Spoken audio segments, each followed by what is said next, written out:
கன்னி தெய்வம் துணை. கன்னி தெய்வத்தை வணங்கக்கூடிய கன்னி தெய்வங்களின் குடும்ப உறவுகளாகிய என் அன்பு உறவுகள் அனைவருக்கும் என்னுடைய நெஞ்சார்ந்த வணக்கங்களை தெரிவித்துக்கொண்டு நேரடியாக கேள்வி பதிலுக்குள் வருகிறேன். சத்தியமூர்த்தி என்பவர் ஒரு கேள்வி கேட்டிருக்கிறார். என்ன கேள்வி என்று பார்ப்போம்.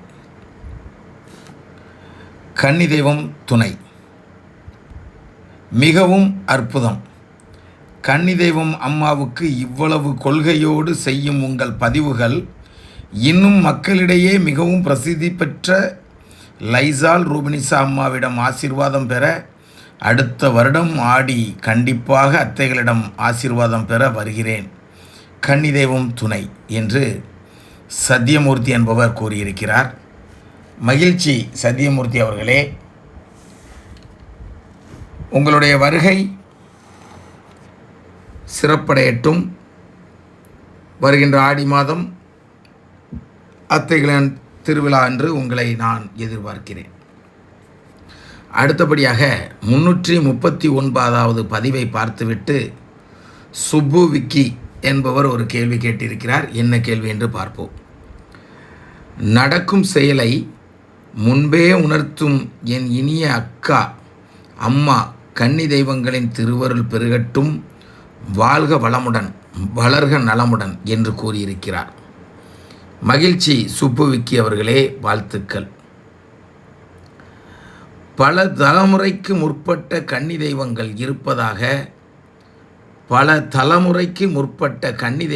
இருப்பதாக கனவில் வருகிறது.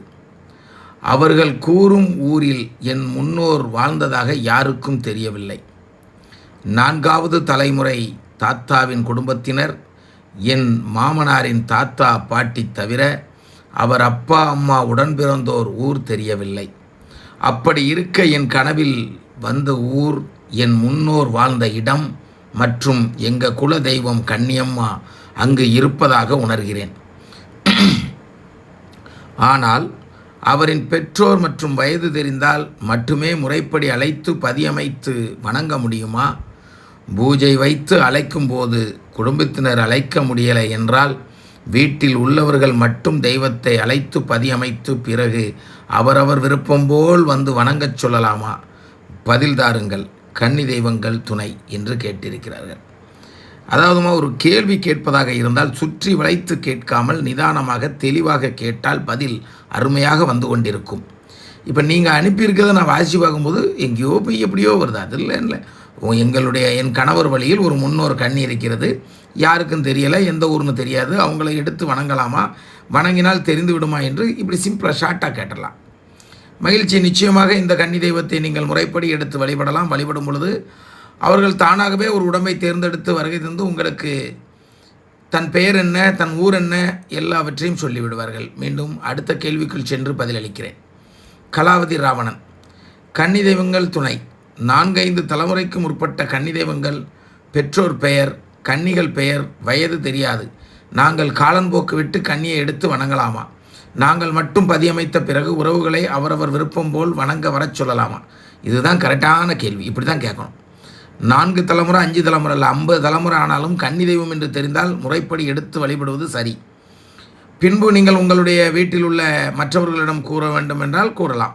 அனைவரையும் அந்தந்த வருடம் வருகை தந்து அந்த தெய்வத்தை வழிபட நீங்கள் அழைக்கலாம். அது சரிதான்.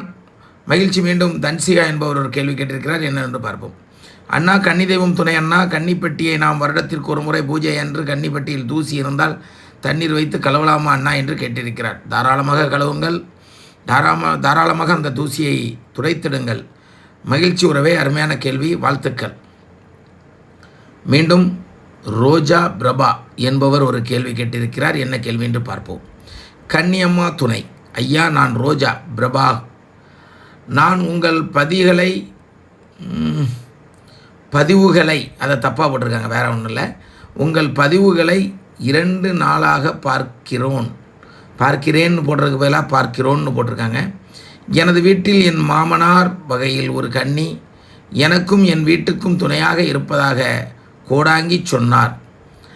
அதன் பின்பு நான் விளக்கு ஏற்றி அழைத்து வந்தேன். இன்று வரை 3 வருடம் ஆயிற்று. 3 வருடம் தீபம் போட்டேன். தீபம் போட்டேன் என்பதை தீபம் பேட்டேன் என்று போட்டிருக்கிறார். இவருக்கு தமிழ் எழுத தெரியாது என்று நினைக்கிறேன். நிறைய பிழைகள் இருக்கிறது. வாசிக்கும்போது தவறுகள் இருந்தால் என் உறவுகள் பொறுத்து கொள்ளவும். 2 வருடம் கன்னிப்பெட்டியை வைத்தேன். 3 சேலை வளையல் கண்ணாடி சீப்பு வைத்து வழிபட்டேன். ஆனாலும் என் குல ஒரு கவலை, எனது கணவர் குடித்து கொண்டே இருக்கிறார். எல்லாமே எழுத்துப்பிழை. கஷ்டப்படுத்துகிறார். உங்கள் ஆலோசனை கேட்டு எனக்கு நம்பிக்கை வந்து விட்டது. அத்தை எழுத்துக்கள் புரியலை எனக்கு.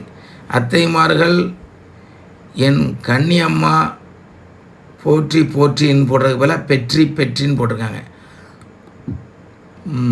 ரோஜா பிரபா அவர்களே, உங்களுக்கு தமிழ் எழுத தெரியவில்லை என்று நினைக்கிறேன். ஒருவேளை உங்களுக்கு தமிழில் எழுத தெரியவில்லை என்றால் என்னுடைய வாட்ஸ்அப் நம்பருக்கு நீங்கள் வாய்ஸ் ரெக்கார்ட் மூலமாக பேசி அனுப்பினால் அதற்கு நான் பதில் சிம்பிளாக தந்து விடுவேன். மகிழ்ச்சி. மீண்டும் 136வது பதிவை பார்த்துவிட்டு வேணி பெருமாள், ரூபினிஸ் அலைசால் அத்தைகளுக்கு கோடான கோடி நன்றிகள். கன்னி தெய்வங்களை அறிந்து சரியான முறையில் வழிபாடு செய்ய முறையாக வழிநடத்துவதற்கு இப்படி ஒரு தவப்புதல்வனை எங்களுக்கு கொடுத்ததற்காகவும் தெளிவுபடுத்தி எங்கள் கன்னி தெய்வங்களை வணங்கச் செய்வதற்காகவும் நன்றிகள் பல உரித்தாக்குகிறேன் என்று கூறியிருக்கிறார். மகிழ்ச்சி வேணி பெருமாள் அவர்களே. அடுத்தபடியாக 55வது பதிவை பார்த்துவிட்டு பானு, கன்னி தெய்வத்திற்கு எடுக்கும் துணியை நம் வீட்டு குழந்தைகள் போடலாமா அண்ணா என்று கேட்டிருக்கிறார். மிகவும் சிறிய கேள்வி. இது ஒரு சாதாரண கேள்வி. இதற்கெல்லாம் நான் முதல்லையே பதிலளித்து விட்டேன். கன்னி தெய்வத்தின் துணியை நம் வீட்டில் உள்ள பிள்ளைகளுக்கு தான் முதலில் கொடுக்க வேண்டும். இப்படி பல முறை சொல்லியிருக்கிறேன். அதனால் இந்த கேள்வியிலிருந்து கடந்து செல்கிறேன். இதை நீங்கள் உள்ளே அனைத்து பதிவுகளையும் பாருங்கள். இப்பொழுதுதான் நீங்கள் 55வது பதிவுக்கு வருகை தந்திருக்கிறீர்கள். மீண்டும் அனைத்து பதிவுகளையும் பார்க்கும் பொழுது உங்களுக்கு நிறைய விஷயங்கள் தெரிய வரும். ருத்ரசாய், புரட்டாசி மாதம் அமாவாசையில் கன்னிசாமி கும்பிடலாமா? நான் ஆடி மாதம் கும்பிடவில்லை ஐயா என்று கேட்டிருக்கிறார். தாராளமாக கும்பிடுங்கள். ஆடி மாதம் கன்னி தெய்வங்களுக்கு உகர்ந்த மாதமே தவிர ஆடி மாதம் மட்டும்தான் வணங்க வேண்டுமா என்றால் இல்லை, வருடம் முழுவதும் வணங்கலாம். ஆனால் துணி மாற்றி வைத்து கன்னி தெய்வத்திற்கு வளையல் சீப்பு கண்ணாடிகள் எல்லாம் மாற்றி வைக்க வேண்டியது ஆடி மாதம்தான். மற்ற நேரங்கள் 365 நாட்களும் நாம் வணங்கி கொண்டே இருக்கலாம். மகிழ்ச்சி. மீண்டும் அடுத்த கேள்விக்குள் செல்வோம். கன்னி தெய்வம் துணை யாதவி, கன்னி தெய்வம் துணை தச்சநல்லூர், திருநெல்வேலி சொந்த வீட்டில் கன்னி தெய்வம் எடுக்க வேண்டும் ஐயா. நிச்சயமாக எடுத்து விடலாம் வேணி பெருமாள் அவர்களே. எந்தவித குழப்பமும் வேண்டாம். விரைவில் நீங்கள் என்னுடைய அனைத்து பதிவுகளையும் பார்க்கும் பொழுது என்னுடைய நம்பர் உங்களுக்கு தெரிய வரும். என்னுடைய நம்பருக்கு நீங்கள் கால் செய்யுங்கள். மகிழ்ச்சி. மீண்டும் 135வது பதிவை பார்த்துவிட்டு இந்திரா ராமச்சந்திரன் கேள்வி கேட்டிருக்கிறார்கள். என்ன கேள்வி என்று பார்ப்போம். கன்னி தெய்வம் துணை ஐயா வணக்கம். கன்னி தெய்வம் என்று எந்த தெய்வத்தை சொல்கிறீர்கள் என்று கேட்டிருக்கிறார்கள். நீங்கள் 1வது பதிவிலிருந்து பாருங்கள். உங்களுக்கு கன்னி தெய்வம் என்றால் என்னவென்று தானாக தெரிந்துவிடும். காரணம், உள்ளே அத்துணை பதிவுகள் நான் பதிவு செய்திருக்கிறேன். அனைத்தும் வாய்ஸ் ரெக்கார்டு மூலமாக நேரடியாக பேசி பதிவு செய்திருக்கிறேன். எதையும் வாசித்தோ இல்லை எழுதி வைத்தோ இங்கே பதிவுகள் செய்யப்படவில்லை. நேரடியாக கேள்விகளை வாசிக்கின்றேன். உடனடியாக பதிவுகளுக்கு அந்த கேள்விகளுக்கு பதில் தருகிறேன். இதுதான் என்னுடைய வேலை. ஆகவே அன்புக்குரிய உறவே, உங்கள் பெயர் இந்திரா ராமச்சந்திரன். நீங்கள் தயவு செய்து 1வது பதிவிலிருந்து வரிசையாக இன்று வரை பாருங்கள். உங்களுக்கு அனைத்தும் புரிந்துவிடும். நான் யாரை பற்றி பேசுகிறேன், நான் எந்த தெய்வத்தை கன்னி என்று சொல்கிறேன், கன்னி தெய்வம் என்றால் என்ன, ஒரு கன்னி தெய்வத்தை வழிபட்டால் எத்தனை நன்மைகள் நடைபெறும், ஒரு கன்னி தெய்வத்தை எதற்காக வழிபட வேண்டும், இவ்வாறு பல கேள்விகளுக்கு இங்கே பதிலளித்திருக்கிறேன். ஆகவே நீங்கள் உள்ளே சென்று பாருங்கள். நிச்சயமாக உங்களுக்கு நிறைய விஷயங்கள் தெரிய வரும். மகிழ்ச்சி. மீண்டும் அடுத்த ஒரு கேள்விக்குள் செல்வோம். விஜயலட்சுமி அவர்கள் கேள்வி கேட்டிருக்கிறார்கள். வணக்கம். கன்னி தெய்வங்கள் துணை அண்ணா, கன்னி தெய்வங்களின் வாயை பேச விடாமல் கட்ட முடியுமா? விளக்கமாக கேட்கவில்லை, திடீரென இப்படி வாய் திறக்காமல் இருக்கிறது, அப்படி செய்ய முடியுமா? ப்ளீஸ் கண்டிப்பாக எனக்கு பதில் தாருங்கள் அண்ணா என்று கேட்டிருக்கிறார் விஜயலட்சுமி அவர்கள். ஆம், நம் வழிபாட்டில் குறை இருந்தால், ஆம் நம் நம்பிக்கையில் குறை இருந்தால், ஆம் முறைப்படி நாம் எடுக்காமல் இருந்தால், ஆம் கன்னி தெய்வத்தை வாயை கெட்ட இயலும், கன்னி தெய்வத்தை கெட்டி கொண்டு செல்லவும் இயலும்.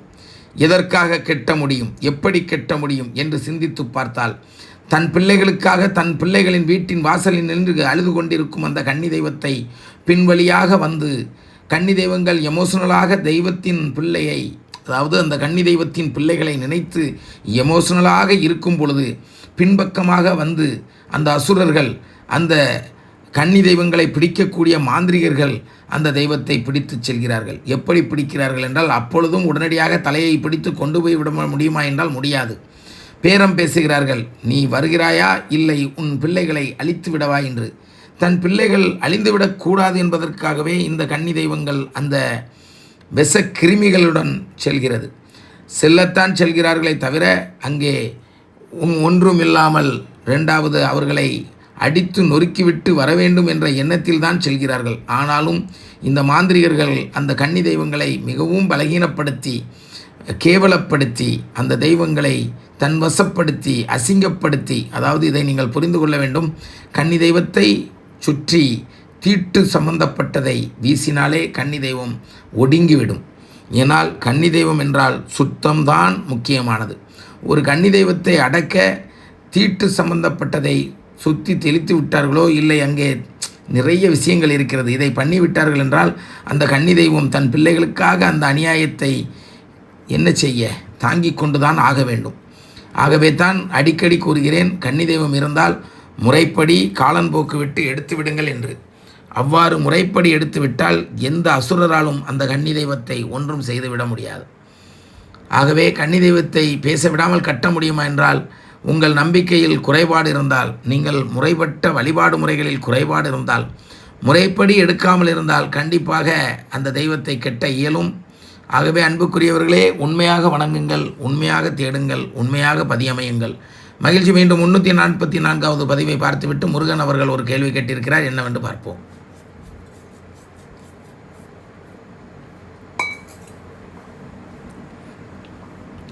ஐயா, உங்கள் உடம்பு சரியாகிவிட்டதா? உடம்பை பார்த்து கொள்ளுங்கள். எனக்கு ஒரு சிறு சந்தேகம். நான் பதியில் விளக்கேற்றும் போது எனக்கு ஒரு நிமிடம் முதுகின் பின்னால் புல்லரிப்பு ஏற்படுகிறது ஐயா. நான் ஒரு கடையில் வேலை பார்க்கிறேன். அங்கும் சில நேரங்களில் இதேபோல் சில நிமிடங்கள் புல்லரிப்பு ஏற்படுகிறது. அதன் காரணத்தை சொல்லுங்கள். ஆனால் நாங்கள் இன்னும் முறைப்படி காலன்போக்கு விட்டு கன்னியை எடுக்கவில்லை ஐயா. கன்னி தெய்வம் துணை ஐயா, கன்னி தெய்வமே துணை ஐயா என்று கூறியிருக்கிறார். காலன்போக்கு விட்டு எடுத்தால் என்ன, எடுக்காவிட்டால் என்ன? எடுத்தால் உன் குடும்பத்திற்கு நன்மைகள் தரும். எடுக்கவில்லை என்றால் உன் குடும்பத்திற்கு தீமைகள் நடக்குமா என்றால் அது கன்னி தெய்வம் செய்யாது. வேறு ஏதாவது பில்லி சூனிய ஏவல்காரர்கள் உங்களை அழிக்க நினைத்தால் அந்த தவறுகள் நடக்கலாம். ஆனாலும் நீ எடுத்தாலும் எடுக்கவில்லை என்றாலும் உன்னை சுற்றியே வரக்கூடியவள் கன்னி தெய்வம்.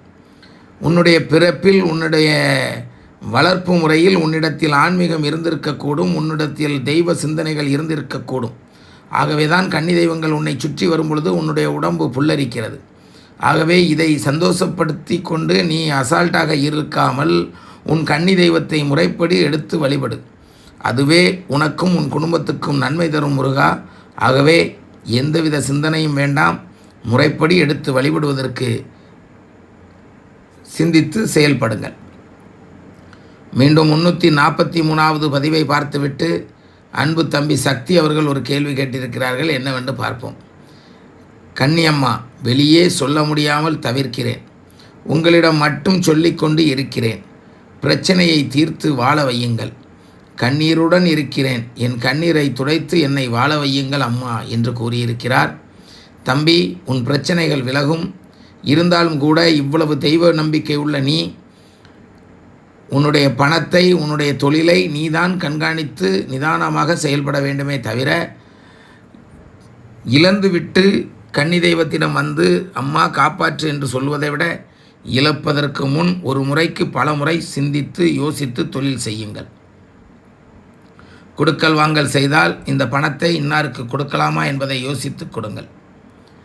இல்லையெனில் கடன் வாங்கியிருந்தால் கடனை அடைக்க முற்படுங்கள்.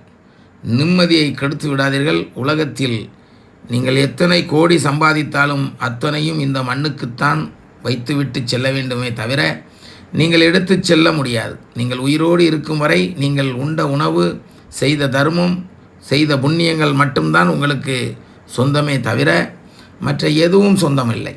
அனைத்தும் இந்த பூமியில் விட்டுவிட்டு தனியாகத்தான் செல்லப் போகிறீர்கள். ஆகவே பணம், காசு எதுவாக இருந்தாலும் மனதை திடப்படுத்தி கொள்ளுங்கள். தொழில் நிச்சயமாக வளரும். ஏனென்றால் நீங்கள் கன்னி தெய்வத்தை நம்பும் பிள்ளை. ஆகவே வெற்றி உறுதியை மனதை குழப்பாமல் தொழிலை கவனியுங்கள். நன்றி. ரோஜா பிரபா மீண்டும் கேள்வி கேட்டிருக்கிறார். என்ன கேள்வி என்று பார்ப்போம். கன்னியம்மா துணை. அப்பா, உங்களுக்கு கன்னி தெய்வம் வைத்திருக்கும் இடத்தை ஃபோட்டோ எடுத்து அனுப்பியிருந்தேன் அப்பா. அது சரியா தவறா என்று கேட்டிருந்தேன். கொஞ்சம் சொல்லுங்கப்பா, மனசுக்கு நிம்மதி இல்லாமல் இருக்குது என்று கூறியிருக்கிறார். கவலை வேண்டாம், மீண்டும் ஒரு முறை எனக்கு அனுப்புங்கள். அதை பார்த்துவிட்டு உங்களுக்கு நான் பதிலளிக்கிறேன். ஏனென்றால் அந்த ஃபோட்டோ எந்த பதிவில் இருக்கிறது, எவ்வாறு இருக்கிறது என்று நான் கண்டுபிடிக்க வேண்டும் என்றாலே 2-3 நாட்கள் ஆகிவிடும். அதற்கு பதிலாக இந்த பதிவை பார்த்தவுடன் நீங்கள் மீண்டும் அந்த கேள்வியை கேளுங்கள். அந்த ஃபோட்டோவை அனுப்புங்கள், பார்த்துவிட்டு பதில் தருகிறேன்.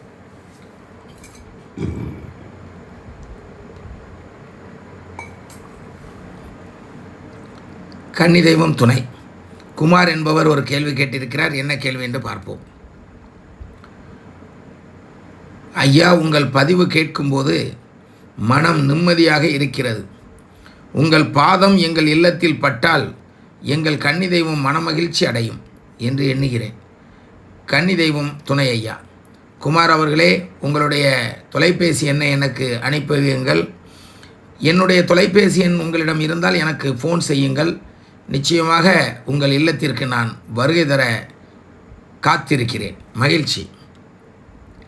மீண்டும் 343வது பதிவை பார்த்துவிட்டு சேகர் என்பவர் ஒரு கேள்வி கேட்டிருக்கிறார். என்ன கேள்வி என்று பார்ப்போம்.